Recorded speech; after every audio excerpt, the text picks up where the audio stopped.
I want to start with a simple question, and there's going to be either yes, no, or I'm not sure. Is MOLST an advance directive? Whoever says yes, raise your hand. All right. Who says no?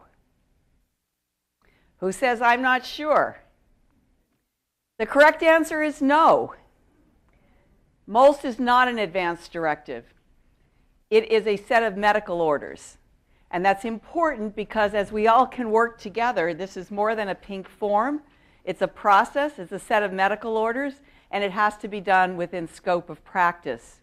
And I say that importantly because in the nursing homes, social work was really in charge of advanced directives, making sure patients had them for many years. They were not in charge of doing a do not resuscitate order or doing anything else in terms of a medical order. Today, for the physicians in the room, would you ask the social worker to choose the antibiotic for pneumonia? Would you ask the social worker to do the care plan for a stage 4 pressure sore that comes in post-acute care? The answer is no. Is there a role for social work? Absolutely, because they're experts in helping to discern family dysfunction.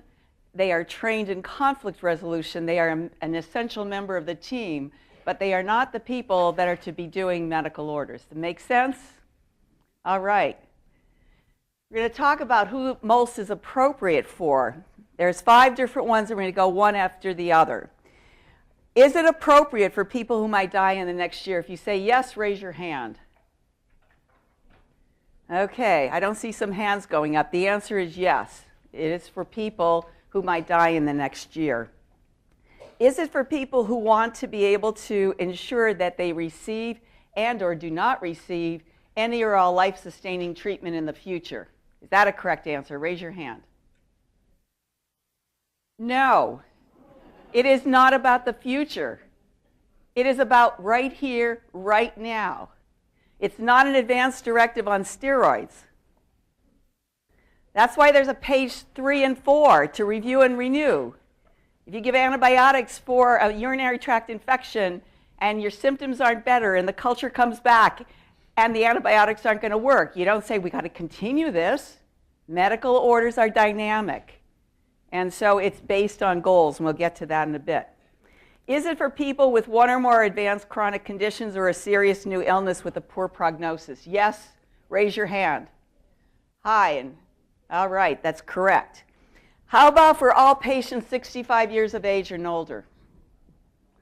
No, that's correct. And I have done training for physician practices that are certified as patient-centered medical homes.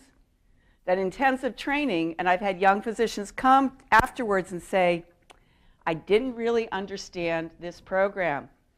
I've been doing it on everyone 65 years of age and older. What do I do now? I said, well, this got to come off the refrigerator. You got to figure out who you've done it on. That it's a medical error, and you need to bring them in, and you need to have another conversation, and you need to avoid it. And the first reaction from the first physician was, I don't know how to access these forms in my electronic medical record.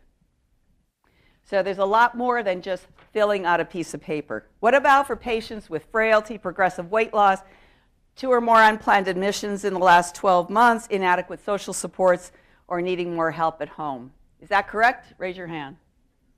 Yes. What is that screening question? What else do you use that for?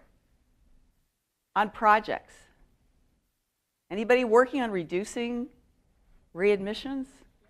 That's really the core group. When you're talking about the MOLST program, these are unwanted hospitalizations when people are at that stage, potentially, and they get to that stage closer to the end of life. So today what we want to do is make sure that everyone understands advanced care planning as a process. Make sure you understand the differences between advanced directives and medical orders. Talk about the purpose and the function of the form, but more importantly, make sure you understand process. And the 8-step protocol has been around since 2005. It's based on what I did in practice. I didn't introduce myself, and I should say that. Aside from the kind introduction from Maura, I'm a geriatrician. I've been a geriatrician since 1979 when it was Geri what? I spent 4 years in academics. I spent almost 2 decades in private practice taking care of frail elders because I was anointed a geriatrician in academia because I was junior faculty. And when your chief of medicine says you will be the geriatrician, you become the geriatrician. And for the last 18 years, I've been working on population health and not only leading the MOLST program, now eMOLST, but other community projects. I'm going to talk about what some of the problems are with paper MOLST and introduce you to the eMOLST system. So when we think about MOLST, it is really about culture change. And the reason I talked about my own background is I worked in the era of DNRs. And that was a very simple form that we had, talking about what do you want? When your heart stops, you stop breathing, you die.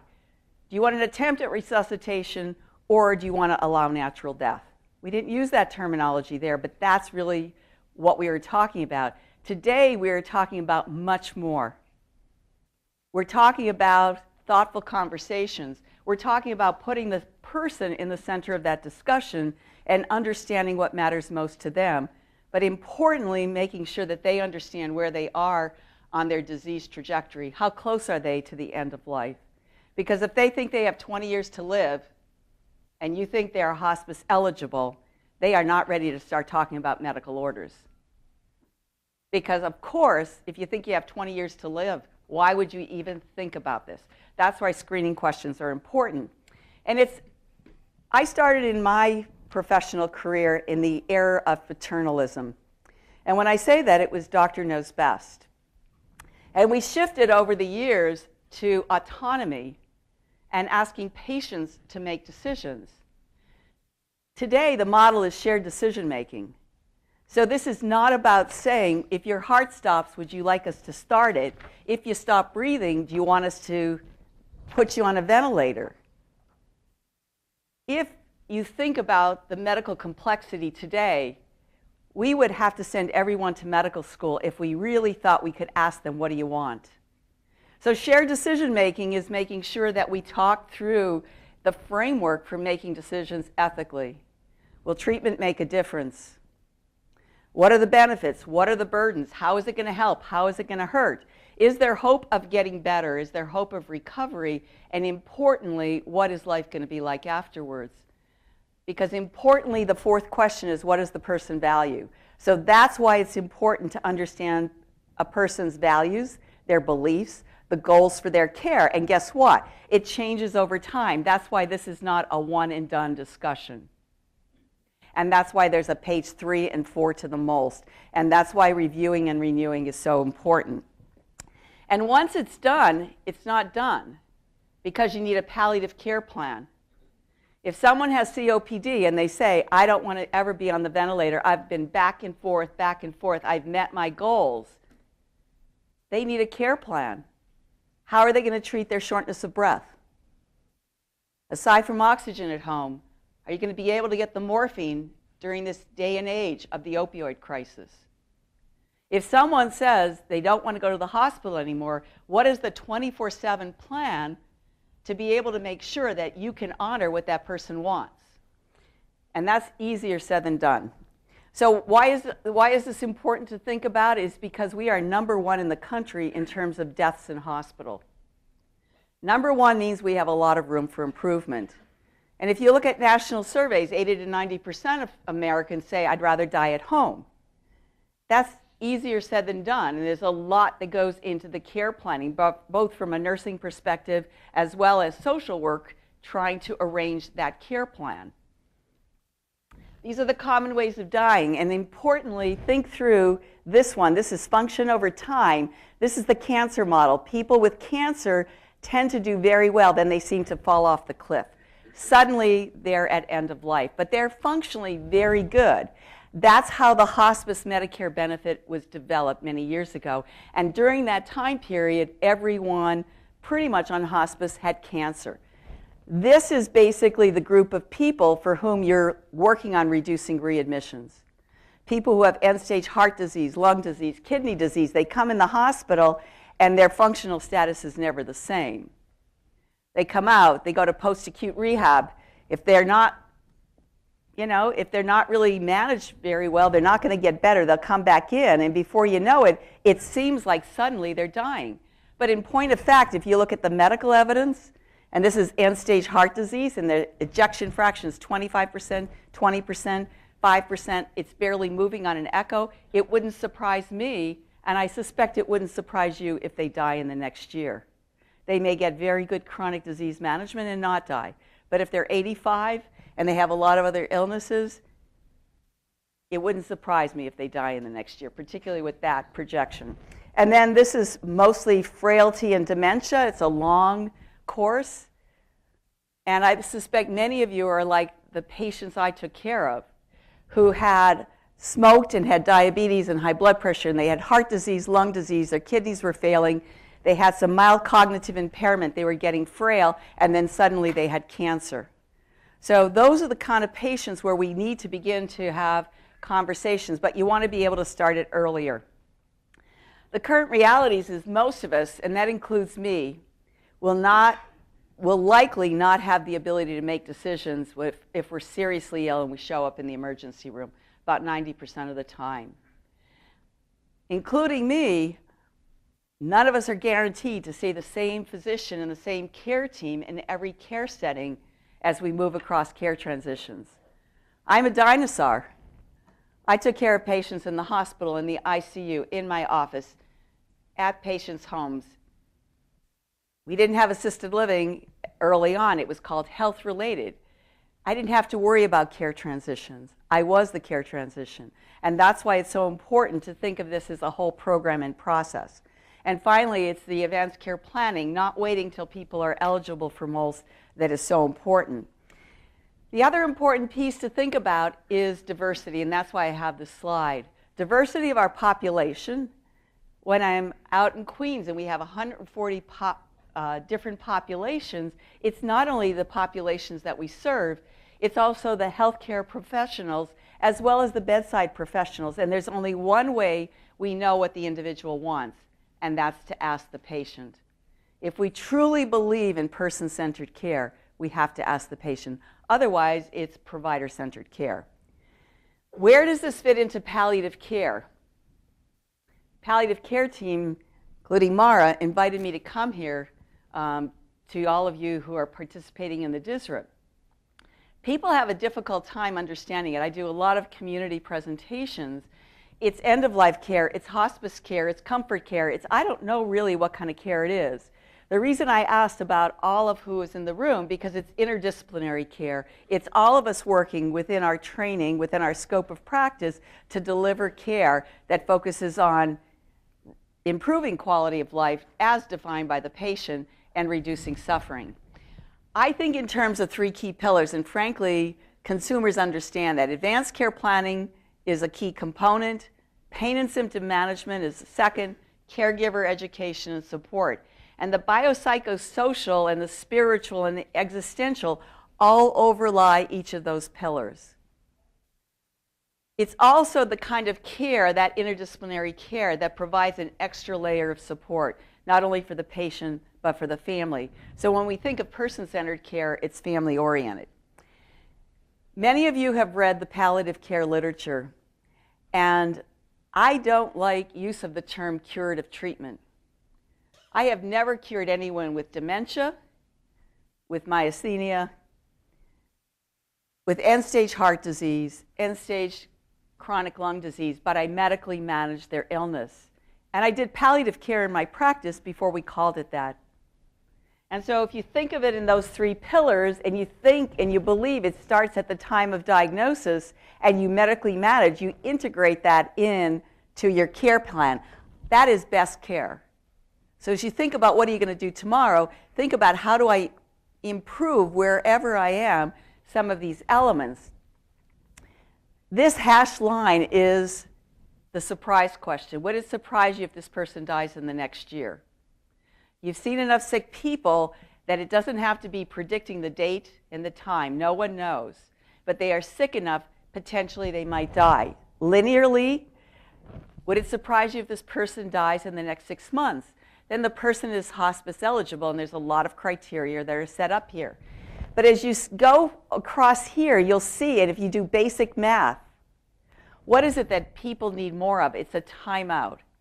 It's a timeout to be able to have time for conversation, to talk about what matters most to them. What are their values and beliefs? And if you're doing this over the course of time, from the time of diagnosis, knowing two things. Who do they trust to make decisions if they lose the ability to make decisions? And two, what are their values, beliefs, goals? What matters most to them? What makes life worth living? Two simple questions. If you know who they trust to make decisions, make sure they get a healthcare proxy. But over this period of time, there's still a clear role for medical management.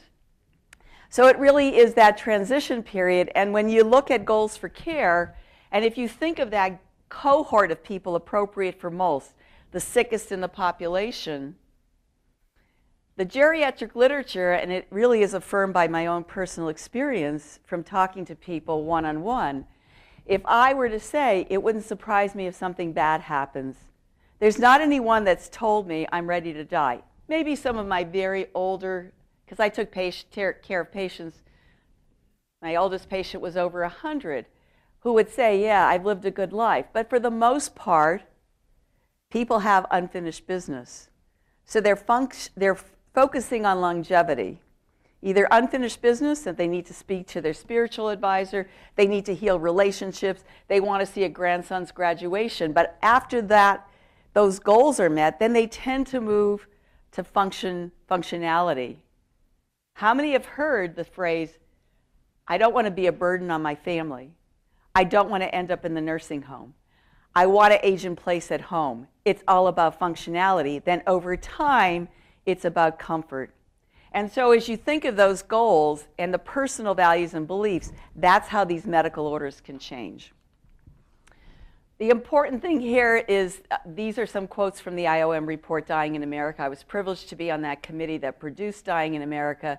And one of the important things is doctors should help initiate discussions. I say the same to nurse practitioners who are in independent practice, and you're being viewed as the primary provider for that individual. The IOM report also said that every state ought to develop a MOLST paradigm program. So let's define some terms, because we're talking about MOLST in New York. The National MOLST paradigm is not a form. It's a process of communication. It's about shared decision making, and it is a national standard. MOLST stands for Physician Orders for Life-Sustaining Treatment. In New York, we call it Medical Orders for Life-Sustaining Treatment. We are one of the founding states of this national model, and here's where it is today. And I think I missed a slide here. I did. If you looked at different states would have different names as you go across the country. I was a mentor for the state of Louisiana, so when I was lecturing down there, we would talk about La Poste. If you're out in Missouri and Kansas, it's called TPOP. It doesn't matter what those names are for the program. It's all about communication, discussion, shared decision making. I want to go through three different things: standard of care, advanced directives, and medical orders. Started that discussion with the first question. Standard of care means everyone gets all treatment. Something happens to me, I do not have a MOLST form. If I have a cardiac arrest, I stop breathing, please resuscitate me. If I have trouble breathing, assess me. Standard of care is true for all of us in the general population. Advanced directives are about what do we want in the future. The key one in our state, obviously, is the Healthcare Proxy. And it is the most important one because it identifies who a person trusts. The reason MOLST was developed was that living wills do not work. 18 years ago now, I brought a community group together, including consumers, who basically say, why are doctors not following living wills? Why is it that my grandmother had a healthcare proxy and a living will and ended up on a ventilator in the ICU? I'm going to give you a clinical case to think about this. If someone has dementia, it's a long trajectory. About 10 years, right? What happens at the end? Predictably, people have trouble swallowing, they choke, they aspirate. We have a lot of nursing home folks here. I spent almost a decade as a medical director and a PCP in a nursing home. When does it happen? Nights and weekends, right? Nursing is called before MOLST. You know, nursing sees the patient, they have a fever, calls a physician who likely doesn't know the person, says, send them into the emergency room. Patient is brought to the emergency room. Physicians are there to treat. You brought this person in.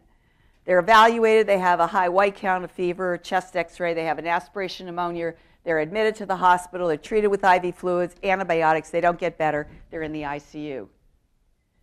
Terminal, irreversible, end-stage dementia coexists with a potentially reversible pneumonia. And so that's what gets treated. In the community, EMS cannot interpret a living will. Our emergency room physicians cannot interpret a living will in an emergency. But what the field can do is follow medical orders. And we had the first statute with DNR, but that only is a plan for the last 15 minutes of life. And it only applies to cardiac and or pulmonary arrest. Page 1 of the MOLST, and it was specifically designed that way when we had to test it so that it would be tested against the non-hospital DNR form to make sure EMS could follow not only the DNR or do not attempt resuscitation, but also do not intubate and do not hospitalize. So let's look at this schematically.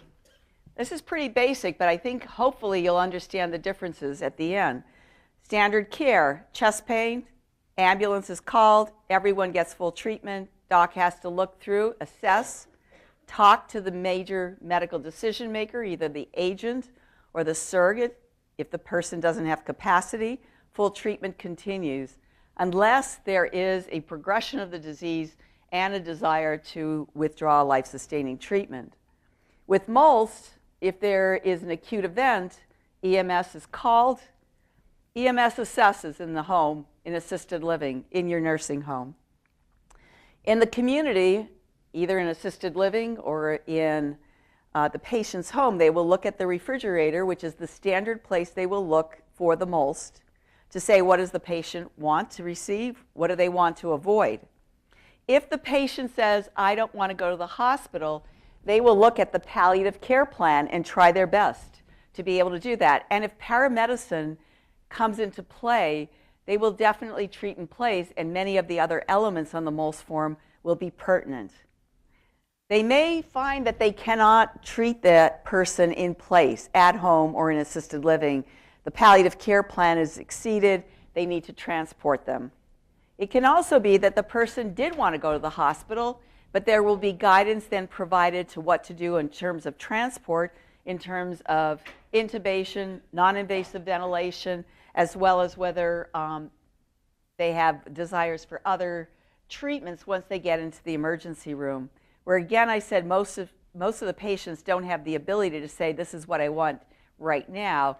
MOLST is designed to have medical orders in place for that emergency, for EMS to follow, for the physician to be able to follow.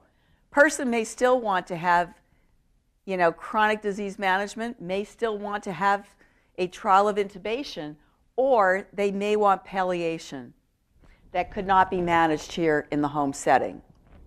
So that's really the flow and the intent of the program, but it has to be created correctly, and we need to make sure the medical orders are correct in order for EMS to follow this in an emergency. So advanced care planning is a process. If you look at this schematically, this is the surprise question. Would it surprise you if they die in the next 6 months? Or 12 months. This is 6 months. And we want to early identify the majority of patients who are appropriate for MOLST. We don't want to wait till they're in the ICU and don't have the ability to make decisions, and the burden is on family. The majority are here. There are some individuals, and I will share my personal story with my mom, of individuals who clearly know there are things they want to receive and want to avoid at certain points when they have the beginning of a chronic illness or they have advanced age. Like the 90-year-old who would come in my office and say, I don't want to end up like my cousin Mildred, who suffered on life-sustaining treatment, was in the ICU for a month. she's telling me she's ripe for an end-of-life discussion. If I don't have enough time, I may need to bring her back to the office with someone else so that someone else can hear that discussion, or I may want to hear it today, depending on her clinical status. But it's that identification of people and actually listening to when people want to talk about it. This whole diagram, the whole rainbow, is representing the general population. How many in the room have a healthcare proxy? Raise your hands up. OMG. Is there anyone here who's not 18 years of age? It's a federal right since Patient Self-Determination Act. You have the right to accept and refuse treatment. You have the right to say, this is the person that I want to make decisions if I lose capacity. It's not just about death and dying. I've spent so many miles on the road since last Thursday. Could have been a car accident. My healthcare agent would stand in my shoes and make decisions, and hopefully I would get better and stand up here and talk to you again. So it's about incapacity, not just end of life. So I would encourage each of you to do so. The ideal conversation, really, particularly when someone has very serious illness and is appropriate for MOLST, ought to be in the presence of the healthcare agent. It has to be recorded and updated. The same holds true for healthcare proxies. We had a special practice and a workflow in our office. And I would tell you, by doing it on a regular basis, you uncover when it's time to change a healthcare proxy. Like the woman who said, I'm getting divorced. My husband cheated on me, not once, but many times. He's not getting the house. He's not getting the kids. He's not getting the dog. He's off the insurance policy. And I said, and if you leave the office and you're hit by a bus, guess who's making your medical decisions? And so it's important to know that life changes, and there's times that we need to think about this. From a population health perspective, all of us should do a healthcare proxy. It's the key document. There are times where people have no one to choose, where a living will is absolutely important. And that is, I had many patients who said, I have no one to choose. And the living will provides guidance if there's not a healthcare agent. But I would strongly encourage not only choosing the agent, but having a family discussion. MOLST builds on the DNR, and it's based on that PULSE program. And I'll show you at the end, if there's time, the two websites where you can get a lot further information. This is the complementary program to the MOLST program that was developed at the same time. It's called Community Conversations on Compassionate Care. And it is a process that's based on behavioral readiness. And I would encourage you to think of that as you see patients and start with yourself. You know, the first thing is to educate. Once you've educated, there's only so much education you give. You have to say, why haven't you done that? And doing it in a systematic fashion in my practice, what I learned was I had to ask that question. That's step 2. People had lots of reasons. It wasn't giving more education. It was helping to figure out what the barriers were and helping people to uncover them. If we had more time tonight, I would be asking people in the audience. And then it's motivating, and stories motivate. And so we did over 500 workshops touching about 5,000 people, and we were able to move the needle because this is behavioral readiness, doing it and then reviewing and updating. It's the same process that we use as clinicians to encourage people with any other healthy behavior, quitting smoking, eating right. So that's a process. There are booklets, I think, that you distributed, so that is better defined here in the booklet, and I'll show you the website where there's a lot of tools and resources that you can follow.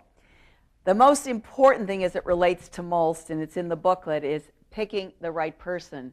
Those of you who raised your hands and said you had a healthcare proxy, make sure that you have chosen the right person, because if you don't have the right person, it causes conflict when the MOLST form either has to be completed or it can cause conflict if the right person isn't chosen, who thinks they can undo some of the medical decisions and they don't have the authority to do so.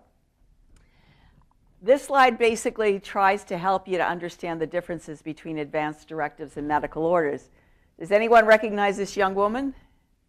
Karen Ann Quinlan and her parents. I was an intern when this case arose. Back in those days, there wasn't really routinely removing people from ventilators. This is a case in New Jersey, and her parents asked to have the ventilator removed. It went all the way up to the New Jersey Supreme Court. The ventilator was removed, and those of you who are my vintage will remember that it was removed. The feeding tube was retained. She lived for several other years. I had the privilege to speak and lecture with Mrs. Quinlan, and I said, why do you continue to do this? This was just a few years ago. She said, no family ought to go through what our family went through. That's why I encourage those of you who have not done your healthcare proxy and or have not done a discussion to do so. Anyone know this young woman? That's Nancy Cruzon and her parents, and it took 8 years, and that case went all the way to the Supreme Court and gave us our rights. It gave us our Bill of Rights that is in every hospital and nursing home. The right to accept or refuse treatment. It does not end at the end of life. That's what MOLST is about. It's educating people about their options. It's not just about withholding life-sustaining treatment. It's about what their options are at any point in time. And I'm sure everyone recognizes this woman, Terry Schiavo, and the conflict on either side of the table between her husband and her family, her spouse, her parents and her siblings, and 15 years of battles. And so all of these young women were not appropriate to do a MOLST when they were young. They were all appropriate to do a healthcare proxy. These are folks from our local community when MOLST was first started, including the late Al Hook, a colleague and a friend of mine who was a co-creator, or he was a co-leader, of the creation of the MOLST form and program. We spent 2 years looking for a model. We came upon the research from the 90s on the Pulse program. And Al, at every meeting for 2 years, talked about his mom and why he was passionate about it. Because at 100 in the nursing home, according to Al, they just wouldn't let her die. So his story is recorded in a MOLST video that is updated and is available so that you can educate the residents in the nursing home, your residents at the hospital, your patients, as well as their families. There's 5 stories, 2 before MOLST, 3 after MOLST, from the patient and family perspective. This is an article, and I think we may have given it to you. If not, we can share it with Mara. And it really is a table that it's a very simple article that illustrates the differences between advanced directives and medical orders. And it really, when you think about MOLST, it is about current care. The other piece is it's our responsibility to make sure that we review and update it. It's physicians today, but as of May 28th, the authority and the accountability will not only be the physician, but for nurse practitioners. And what I mean by that, it's not just about signing a piece of paper. It's accountability to make sure it's done correctly. These are some screening questions from a toolkit that I've developed for those of you in practice that you can use in your practice. And, does my patient have a healthcare proxy? Do I have a copy? Do I know their values and beliefs? Has the person talked to their family about what matters most? And is the person appropriate for MOLST? These are the 3 bullets from the MOLST form, and these are the screening questions. And we basically went through those screening questions as one of the initial questions that we talked about in terms of the yes or no answers. The other piece that's important as you think about shared decision making is preparing the patient. So there's a 1-page tool in the toolkit that it really has all the screening questions as well as a list of questions that people can prepare. If I had, and when I have, the resources, I would like to build a patient portal into our eMOLST registry so that we can better prepare patients, their families, the medical decision makers in this shared decision-making process.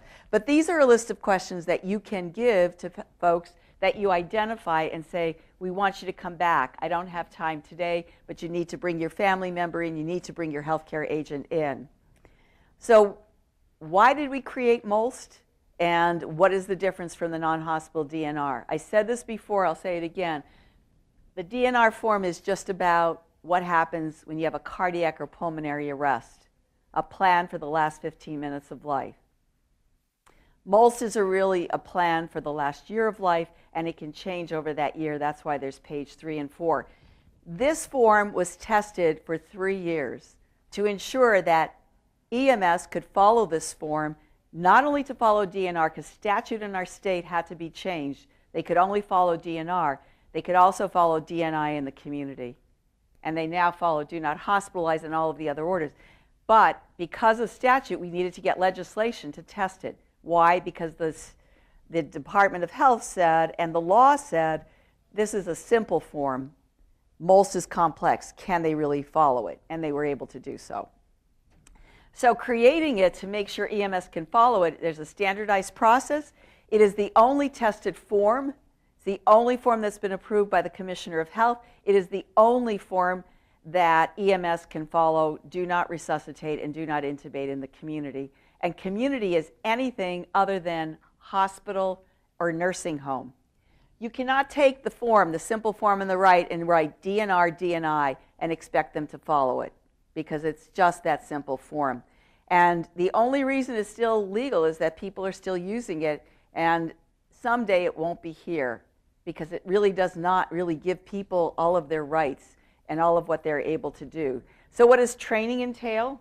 In terms of training, we want to make sure that it's done within scope of practice, using a team-based approach, but not putting the burden on any one group of individuals. And the accountability, again, is the physician to make sure it's done correctly and the process is done correctly. There is a protocol. You need to be able to feel comfortable with it. And what I would say is it's not really about what you say. It's about how you listen. So this is a little cartoon from the New Yorker. There's no easy way I can tell you this, so I'm sending you to someone who can. A couple of the key pearls to do is, use open-ended questions, talk less, listen more. If you ask open-ended questions, you don't want to ask a question that's going to be with a yes or no. You can say, what makes life worth living? What matters most to you if you're an Entail fan? And those are all very good open-ended questions. And sometimes there's a bit of silence.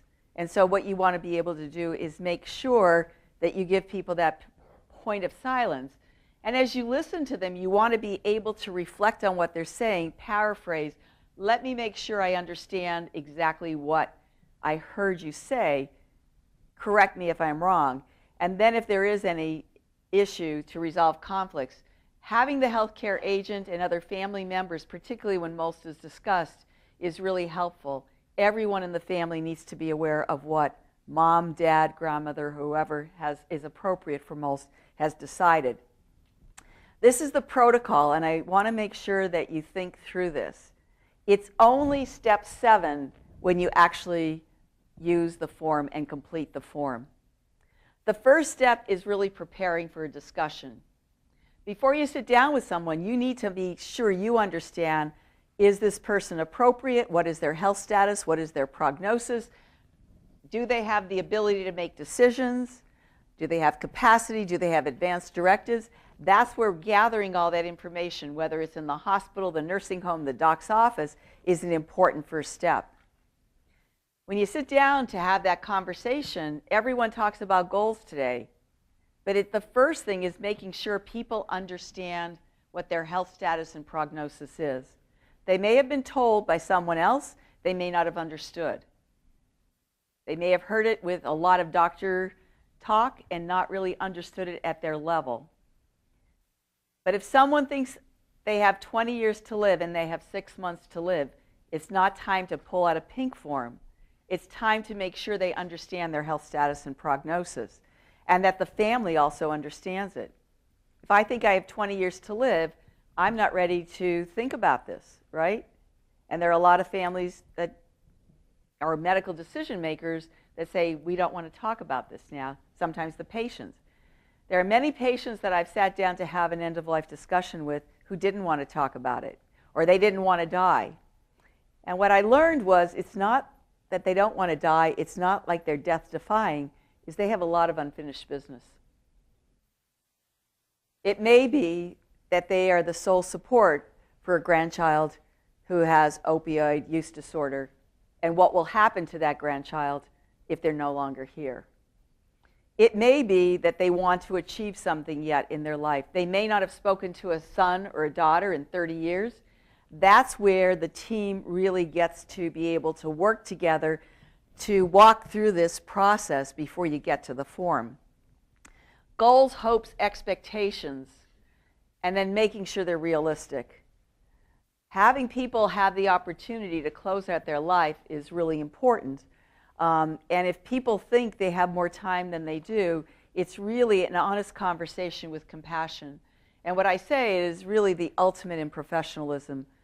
As a physician, as a nurse, as a PA, as a social worker, all of us as a chaplain working together, using both sides of our brains, not just the intellect, but also compassion and the emotional support. MOLST does guide the conversation, and there's a lot to educating the person about the choices, because if people have just been thinking about, I can think about resuscitation, there's a lot more. And as a first step, if people are not ready, you can introduce this, say we're going to have you come back. I'm going to give you a list of questions to think about, but these are some of the things we will talk about. And it is really important to think through the entire form. People, it's not about saying it's time today that I don't want anything done. MOLST is about what a person wants to receive as well as refuse today. That can change over time. So it's not just a form to put down, these are things they don't want. In the past, we had something in the directions that said decision deferred. That is no longer there. It's not going to be there as when we have the new MOLST form. And no one was actually using and following the instructions. We put it into the eMOLST. Decision deferred means standard of care. There isn't decision deferred because it's not deferring withholding treatment. It is about saying, if you still want treatment, you're going to get the full level of treatment. So it isn't, decision deferred is really standard of care. The two key pieces for each and every item of the form, both for page 1 and 2, are shared decision making, and I talked about those 4 questions before, and then resolving conflict. When there is conflict, if there's conflict when the form is done, it's not going to be a good form. There's going to be more conflict if that person loses capacity. So it's important to make sure everyone is on the same page, and that page is the patient's page. We've sat with discussions with patients where agents have said, when you get done with this and you lose capacity, I'm going to change everything on it. So it's important to understand the authority, what a healthcare agent can or cannot do, and we're going to talk about that in a minute. After you resolve all of that, then you sign the MOLST form, and then you review and renew. Couple quick things to look at what we've embedded into process to think about is frailty. Frailty is associated with mortality. As we put things into the checklist with the Department of Health and embedded it into the eMOLST system, we initially used the palliative performance scale.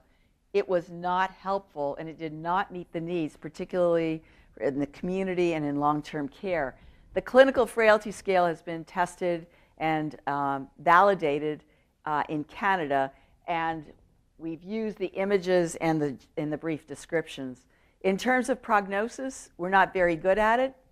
It's about using ranges. It's not about saying the date and the time. So it's thinking about pragmatically, is it more than a year, less than a year?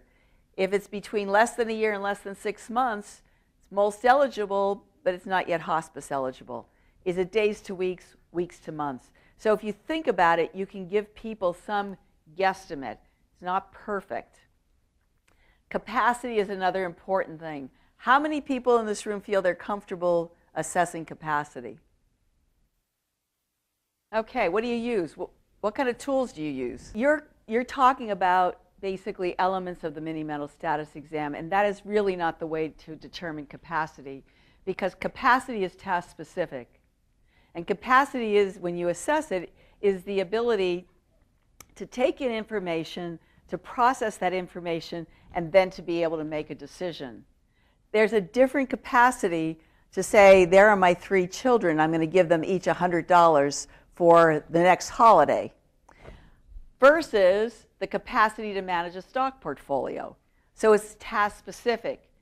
So when you think about advanced care planning, and even think about 2 things, the capacity to choose a healthcare agent and the capacity to make medical decisions. And if you think about medical decisions, I may not understand the MOLST, but I might be able to understand, doc, it hurts to raise my arm, treat my pain. Doc, it burns when I pass water, make it better. But it's really difficult to make these complex decisions. So there's a difference in terms of capacity. Can you take in the information? Can you process it? Can you make a decision? That's a summary of like an hour-and-a-half webinar that I do on capacity. So it is task specific. The important piece is the ability to make decisions about choosing a healthcare agent. Someone may not have a healthcare proxy. They may not have the ability to make these complex medical decisions based on their complex medical conditions, but they may be able to say, I trust my son to make my decisions. He comes every night to check on me. He takes me to see you, doc, and he brings my groceries. He gets my medicine. So it's the ability to say, I trust him to do all of those things. I trust him to make those decisions. That's important because otherwise you have to turn over to Family Healthcare Decisions Act and all of the complexity and all of the standards that are there. These are the checklists. Are people using the checklists? These are from the Department of Health. Are people familiar with the checklists? Raise your hands, aside from Maura. So these are checklists. They're going to change with the public health law by the end of May, and so we'll have new checklists. But the key is checklist 1, person with capacity. Checklist 2 is basically a person who doesn't have capacity, but they have a healthcare agent. It's pretty simple. Capacity determination has to be done, notification. Currently, it's 2 physicians. Checklist 3, Family Healthcare Decisions Act. It's not just about capacity determination. It's about clinical determination by 2 physicians. It's about notifications. And there are standards, and they vary, and there are special requirements if it's in a hospital or a nursing home. Checklist 4 is basically for those individuals who have no one on that surrogate list, and you have to look at some way to be able to do it. All of those cases before June 1st, 2010 went to court. The courts do not want to make medical decisions. There are clinical standards that 2 physicians can make those decisions. And there's also a law that came into effect 2 years ago that 2 physicians can order hospice, and that will be integrated into this checklist. Checklist 5 is the community. And because of the 3-year pilot on MOLST, surrogates, which only apply Family Healthcare Decisions Act in hospitals, nursing homes, and hospice, because of the MOLST work, surrogates can make both DNR and DNI decisions in the community, and the rest of the MOLST can be completed with clear and convincing evidence. Does anyone know what clear and convincing evidence is? So clear and convincing evidence is a living will, or under case law, repeated oral expression, something that the person said, I would not want this. It's a very high standard. This is the case where there is no one to be a healthcare agent to be able to use the living will. It's also a case of someone who may have had a healthcare proxy, had a living will, and they end up in the memory care disorder unit, and their agent and their alternate agent are dead. So this checklist can then be used, and the physician can be guided by that checklist to complete the MOLST. The next is for children. And up until June 1st, 2010, there were only rules about making DNR decisions, and parents had no more rights. Who takes care of children? Anyone in the audience? So with this, this checklist helps to determine what to do if parents are separated, if they're divorced, if there's a guardian, if you can't reach one. The law is all outlined here. And then there's the checklist for people with developmental disabilities who lack capacity. People who have developmental disabilities who have capacity are in checklist 1. They make their own decisions. They may have services, but they have the ability to make decisions. People with developmental disabilities may have the ability to choose a healthcare agent, and they would be on checklist 2. And so if you're anyone caring for folks with DD, ID. So we encourage early thoughtfulness about whether they can complete a healthcare proxy, and there are special rules about doing that because they would go to checklist 2. Aside from this checklist, there are chart documentation forms for each of those checklists where everywhere in the law it says you need to document, you can document, and that's really the process that we use in the MOLST system. These are the public health laws that govern all of end-of-life decision-making, and they apply whether or not you use the MOLST. So the one thing that the MOLST does is it ensures, together with the checklist, that you're not only compliant with public health law, but it's really with the ethics of making decisions, because the ethical framework for making decisions has been codified into public health law. And for physicians and nurse practitioners, it helps us to meet the requirements under the Palliative Care Information Act, where we are obligated to offer to counsel people about their end-of-life options. And for hospitals, nursing homes, and for certain assisted living facilities that have to have policies and procedures, it meets the Palliative Care Access Act. That's all the law, and anyone that wants the slides, I can give those to you. We've already talked through Family Healthcare Decisions Act, but the key piece is this level. For any of you who don't have a healthcare proxy, this is the government's list. It's under public health law that physicians would turn to. And if that person doesn't want to decide, then it goes down the list. The problem, and I'm sure most of you have faced this, you may have multiple siblings. You may have conflict. The law doesn't say it's the eldest. And so that's another reason for doing a healthcare proxy and discussion. Here are the standards. And this holds true for healthcare proxy law as well. It has to be based on what the person wants, their known wishes. It does not say it's the agent's wishes.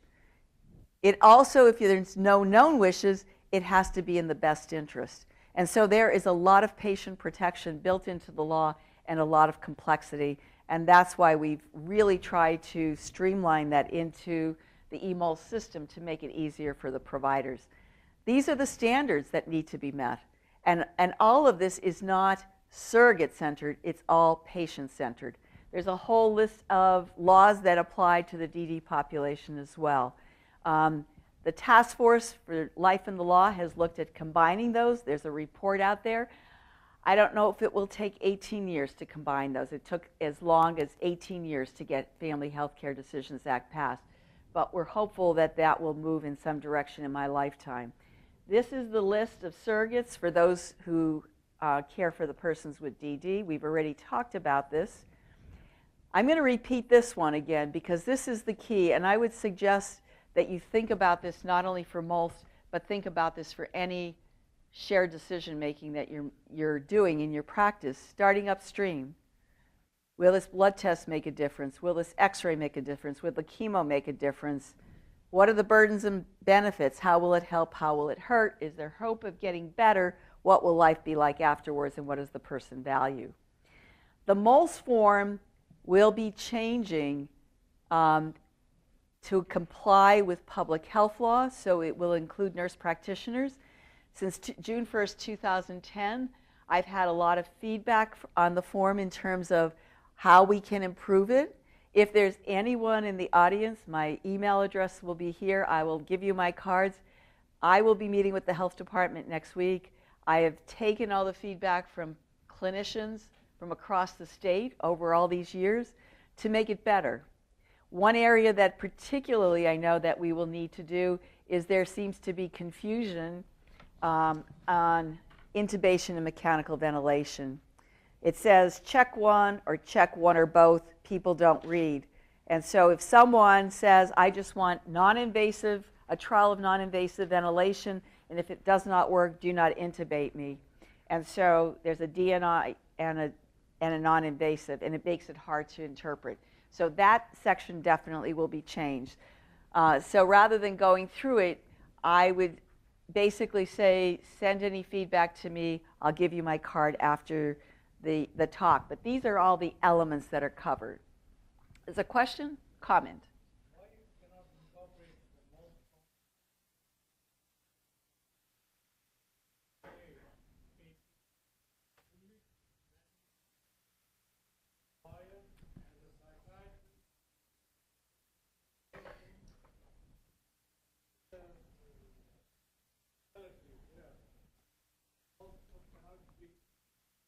giving the upfront instead of the laws changing, modifying this form, and making it very difficult for the whole healthcare profession.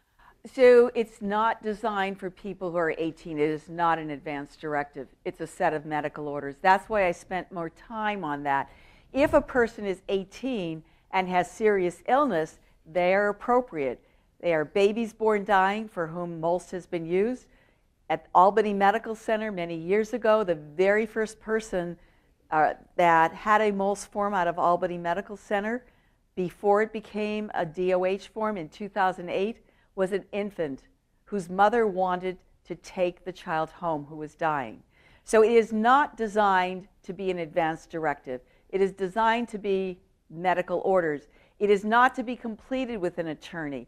Attorneys, particularly elder law attorneys, understand the difference and have encouraged their seriously ill clients to consider talking to their physician about medical orders.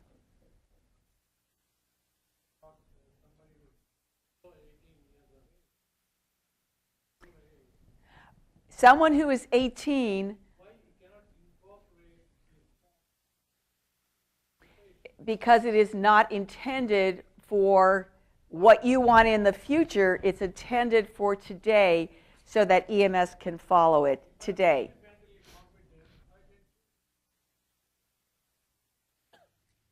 I would say one thing. Most 18-year-olds who are healthy are not saying, today, if something happens to me, do not resuscitate me. I want to finish the talk and then we can talk about it, because I spent a lot of time trying to discern the differences between advanced directives and medical orders. It is not meant to be an advanced directive. We'll come back to this if we have time at the end. Yeah. Do not resuscitate does not mean the same as do not intubate. And one of the things that we have on the form explicitly, simplistically describing what CPR is and saying it is a whole battery of treatment, and that if you choose to be resuscitated, or you choose to have CPR, if you choose to have CPR, you cannot choose do not intubate. It's on the form, it's on page 2, it says, if you've chosen CPR, do not check this box. And we see lots of forms with medical errors as we're moving from paper into the MOLST system. CPR is like being pregnant. You're either pregnant or you're not. If you want CPR, you want all of it. And I would tell you that I have been working with hospital systems where their EMR is almost breaking down CPR into all different kinds of categories, as if when someone arrests in a hospital, you're going to go and say, will I do chest compressions? Will I do breathing? Will I give this drug? Will I give that drug? It's everything. It's like an enchilada. You can't break it apart. If I arrest here, do everything. The days of partial codes or this codes or that codes, they're gone. So it's an all or none.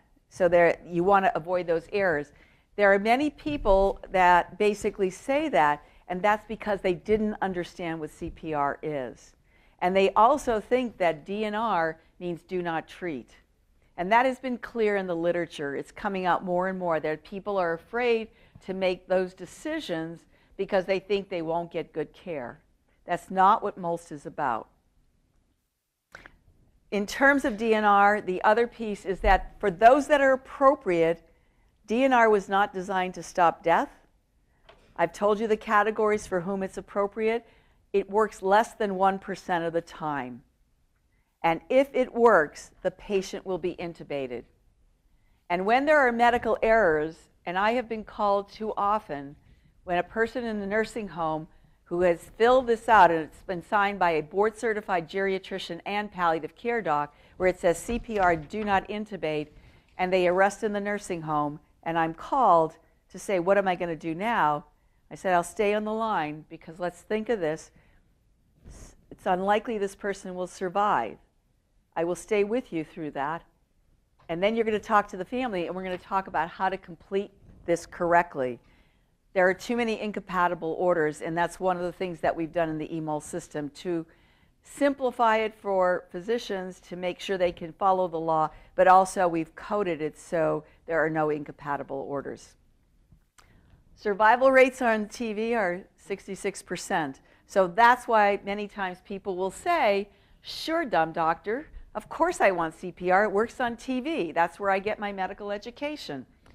We also have feeding tube guidelines to support feeding tubes. And I'm not going to get to each item on the form, but these are updated every other year. And this is one of the tools that not only says, it's not saying don't use the feeding tube. It talks about the medical evidence based on the different diagnostic categories. We have had more than a decade of evidence to say putting in a feeding tube into someone with dementia causes more harm than good. We know that, and yet that happens today. So the American Geriatric Society, the American Medical Directors Association, and the American Academy of Hospice and Palliative Medicine have said don't put a feeding tube into someone with dementia because it causes more harm than good. That's in the Choosing Wisely campaign to help educate the public about this, and that's part of shared decision making. Documentation of the discussion, not just the orders, is important. I learned very early as a physician, if you don't document, it didn't happen. So documentation is clear. That's why I created the chart documentation forms, because many physicians said, help me to make sure I document correctly. And I've said before, you need to have the care plan based on what those medical orders are, and reviewing and renewing on a regular basis. And I'm going to stop and tell my story because it illustrates what advanced care planning is about and illustrates the differences between advanced directives and medical orders. This is my mother, Sophie Bomba, and my daughter, Stephanie, who's now a hospice and palliative medicine physician in the VA system. This was her medical school graduation in 2007. My mom died in December of that year. But she taught me a lot about advanced care planning, and it didn't start with MOLST. It started when Patient Self-Determination Act came out and basically said that everyone ought to be thinking about this. Everyone ought to choose who they trust to make decisions. And she said, I want to do this. And would you be my healthcare agent? I said, of course. And the first thing I said is, we need a backup. If we're driving in the car and something happens to both of us and we end up in the hospital, who will make decisions? I'm the oldest of 5 girls. My mother said, sister number 4. I said, why? She said, because I'm watching my youngest grandchild and I'm there during the week and then I go home on the weekend. Of course, if something happens, she's there. I said to my mother, if something happens to you, we are all going to struggle, the entire family. Who will not be able to put 2 words together, talk to the rest of the family, talk to the physicians, talk to the medical team? That's less than 30 seconds. My mother said, oh my God. We went through all of those characteristics on that slide, and it's in the booklet, in terms of a good healthcare agent. My mother said, 2 of your sisters can do it, 2 cannot. It would be too much of a burden. She completed her documents. I was key. 2 others were backups. All the information was there, signed, dated, witnessed, and she said, that's not enough. We need a family meeting, because if I don't talk to all of them, you're going to have a lot to manage if something happens to me. So we had our first Healthcare Proxy party in the 80s at Thanksgiving.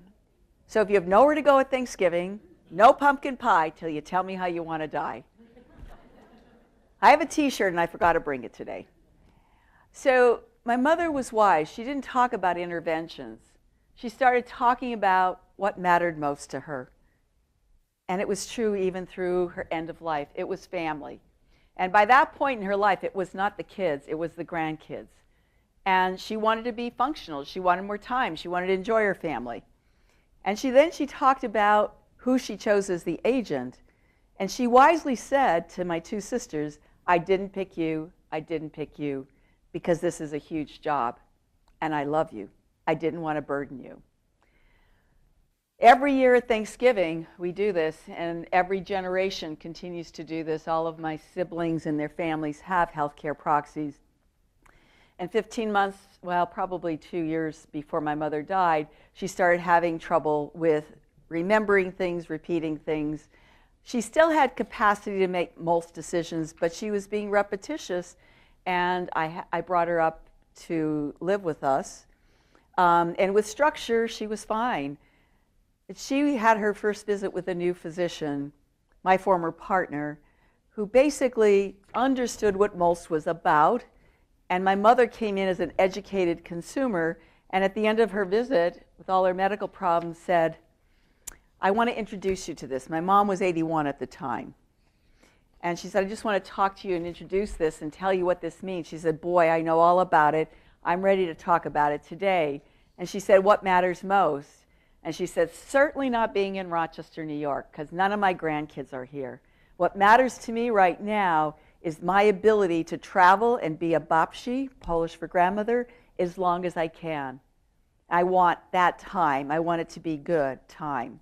So with that, and she was a very devout Catholic, member of all kinds of societies, she said, if the good Lord takes me, I want to allow a natural death. It's a gift from God.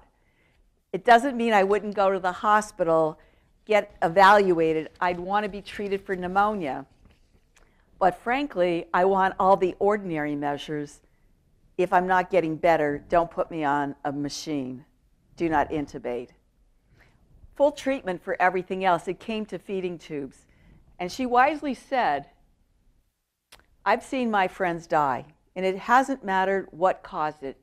When people are near the end of life, they lose their appetite. Doctors give them that horrible stuff to drink. Doesn't taste good. I'm a great cook. I want real food. I don't want any of that artificial stuff. And she also understood the literature about dementia. She said, I do not want a feeding tube. It doesn't mean starve me. It means, as is on the form, treat me and feed me, give me food and fluids as tolerated. So with that, her MOLST form was signed by the physician. It was a set of medical orders taken home, put on the refrigerator, and carried with her with wherever she went, whether it was the beauty parlor or to have her nails done. We went out to dinner because they are medical orders to be followed in an emergency. Every 3 months, she came back to be able to see the doc for her regular visit. No change in health status, no change in her goals, and no change in MOLST orders. They were updated by the physician. Comes back to the refrigerator. And probably 3 months after this, my mom was going to cross over to Pennsylvania to my niece's wedding and to see family before the snow flew in Rochester. And with that, we gave her a lot of information. And that's what we're doing today with all of our RIO, sharing information. How do we make sure there's accessibility to this important information? So we put together what I did in my practice, but I call it today a MOLST Life Pack, life information in the event of an emergency, a problem list, a medication list, list of contacts, allergies, her healthcare proxy, her living will, her MOLST form, and we put it in a non-hospital DNR form. As it happened, she ended up getting sick. She saw her previous physician because she developed belly pain. Do not resuscitate, do not intubate, do not put in a feeding tube does not mean do not assess, do not treat. He could not find what the cause was. He scheduled her for a CAT scan. Before she could get that, she ended up in the hospital. In Pennsylvania, where they didn't know what this was, because it was a set of medical orders and because they had contact information, I was contacted when I was in Flagstaff, Arizona speaking. My partner was contacted. These orders were transferred over, and she was treated and evaluated. She turned out to have pyelonephritis, was treated with IV fluids, antibiotics. When the CAT scan was done, it showed diffuse abdominal metastases. Turned out to be lymphoma. And when the cancer doctors came in and said, we want to get you started on treatment, she said, if you're really good docs and you're really good nurses, you're going to get me to my granddaughter's wedding, because it will be the last wedding. And because they really listened to her personal goals, they coordinated with family, and she got to the wedding in between IV antibiotic doses. But think of someone who was pretty well, going to a wedding, 2 weeks of IV antibiotics in the hospital, 2 weeks of subacute care. She's not the same person. You've seen that happen. I illustrated that with the graph. She came back to Rochester frail. Going through again, sitting down with the doc, and this is really what it's about. Here's your current health status. This is the prognosis. What's important to you now? And she said, I can't travel anymore. What's important to me is to really be functional and to be able to die in my daughter's home. She had seen her sister die from lymphoma. She saw what chemo did, and that was at probably 10 years her junior. And she said, I want to be able to not go through all of that chemo. She chose that, and then the MOLST orders were reviewed because it was in paper. This was voided. She still wanted to have a natural death. She shifted to comfort measures, still did not want to be intubated, didn't want to be hospitalized, didn't want fluids, antibiotics, no feeding tubes. She needed a care plan. Hospice was the care plan. And she was on hospice almost 4 months. And 5 days before she died, I went up to Albany with all of the data from the EMS 3-year protocol or pilot study in the community, as well as the hospital and nursing home data. And that's how MOLST became state law. EMS gave it thumbs up. It was approved by Commissioner Daines, the late Commissioner Daines, and signed into law by Governor Pattison. But because EMS state leaders said, we will give the backing, I could come back. And my mother said, will this program, not the form, will this program be available for all seniors? I said, Mom, I'll make sure that happens.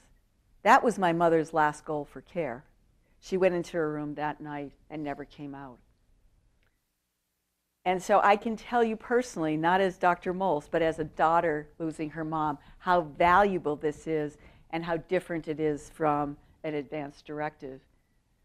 And how important it is to talk to the entire family to make sure everyone's on the same page. Because you're losing your mom. It's why I'm here today, and I'm going to close with that story and not get into anything about MOLST. I want to open it up for questions at this point in time, either about the process or anything else.